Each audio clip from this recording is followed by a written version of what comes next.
Oke, Assalamualaikum warahmatullahi wabarakatuh. Siswa-siswi kelas 12 SMK Negeri 1 Bondowoso melanjutkan materi di semester genap, yaitu saya mencoba mengawali dengan materi tentang good governance atau pelaksanaan pemerintahan yang baik gitu ya. Karena good governance ini materi yang sangat menarik untuk diaplikasikan bagi orang-orang yang atau bagi yang tertarik di dalam ilmu pemerintahan. Karena good governance ini kalau saya lihat pembukaannya ini bisa berdampak kepada negara yang bagus gitu. Karena memang syarat negara untuk maju ya good governance ini ya penerapannya gitu.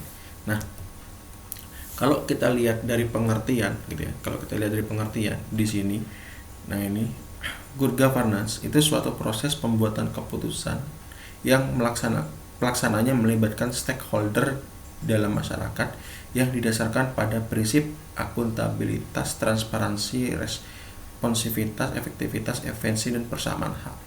Nah, dalam bahasa gampangnya, dalam menerapkan good governance, ketika kita mengambil sebuah keputusan atau kebijakan, itu seluruh elemen masyarakat di situ itu harus dilibatkan. Itu namanya nanti masuk ke dalam transparansi. Kalau ada satu elemen tidak dilibatkan, itu bukan good governance lagi. Misalkan dalam sebuah organisasi, ya mulai dari pimpinan sampai level paling bawah itu harus diberitahu, harus dilibatkan. Supaya apa? Tidak ada yang namanya istilahnya itu saling menutupi, karena kebijakan dalam sebuah pemerintahan itu berpengaruh semua, berdampak semua kepada elemen masyarakat atau elemen pada pegawai di situ. Nah, supaya dilibatkan, makanya setiap kebijakan itu harus dibuat secara hati-hati dan transparansi yang penting, supaya ada yang namanya ini akuntabilitas, dapat dipercaya akhirnya.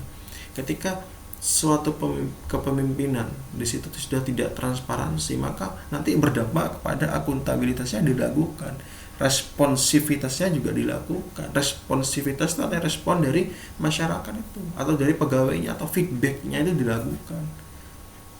Karena apa? Kalau sudah ini tidak diterapkan, nanti persamaan haknya ini bisa dilakukan juga. Yang namanya good governance itu semua hak dari pegawai dan lain itu sama. Jadi tidak memandang itu apa jabatannya. Karena kebijakan dari pemimpin atau dari pemerintah itu ya harus berdampak kepada, kalau misalkan negara lah, ketika presiden membuat kebijakan dari sampai grassroots-nya itu harus berdampak bagus, atau masyarakat kecil sekali itu harus berdampak bagus. Tidak boleh presiden membuat kebijakan yang hanya berdampak kepada elit saja atau pemimpin tertentu saja. Itu namanya good governance gitu ya. Nah, ini kalau dijelaskan oleh Pratikno, ini jurnal dari Mensesnek ya, Pak Prof Pratikno. Itu good governance merupakan suatu hal yang menekankan pada perubahan reformasi sistem pemerintahan.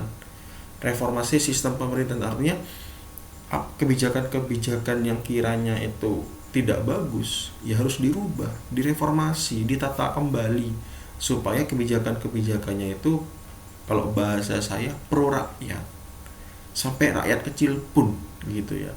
Nah, itu namanya good governance gitu ya. Nah, prinsip-prinsip good governance ini sudah dijelaskan di awal tadi, akuntabilitas gitu ya, kepercayaan, transparansi, keterbukaan ya. Jadi poin 2 sama poin 3 sama. Peduli kepada stakeholder, jadi peduli kepada orang bawah, semua pegawai, semua masyarakat, semua elemen masyarakat gitu. Terus kesetaraan yang disebut di awal tadi, yaitu persamaan hak ya, efisiensi dan efektivitas. Ini dalam bahasa singkatnya jangan ribet, jangan ruwet gitu ya. Kalau misalkan harus dipermudah ya dipermudah. Kalau katanya Pak Presiden, kalau mengurusi sesuatu kalau bisa 3 hari, jangan sampai sebulan, jangan sampai 2 bulan. Nah, itu yang katanya Pak Presiden gitu. Nah, itu yang disebut sebagai efisiensi dan efektivitas gitu ya. Visi strategis ini reformasi pemerintahan yang disampaikan di awal tadi oleh Pak Pratikno itu. Jadi visi strategisnya ini apa untuk mereformasi sistemnya supaya good governance-nya ini segera muncul. Ya. Sebenarnya kalau kita lihat undang-undang Omnibus Law itu sebenarnya sudah masuk ke good governance, menyederhanakan aturan-aturan itu kalau kemarin dia. Cuma kadang-kadang dari berbagai pihak ada ya kontroversinya itu. Nah, di situ kontroversinya itu yang menghambat jalannya good governance sebenarnya gitu. Nah, ini interaksi good governance ada 3 pilar ya. Negara, sektor swasta, dan masyarakat. Negara itu seperti ya, lo di negara ya sudah biasa ya, negara kan terbagi-bagi menjadi ada kementerian, ada BUMN dan macam-macam ya.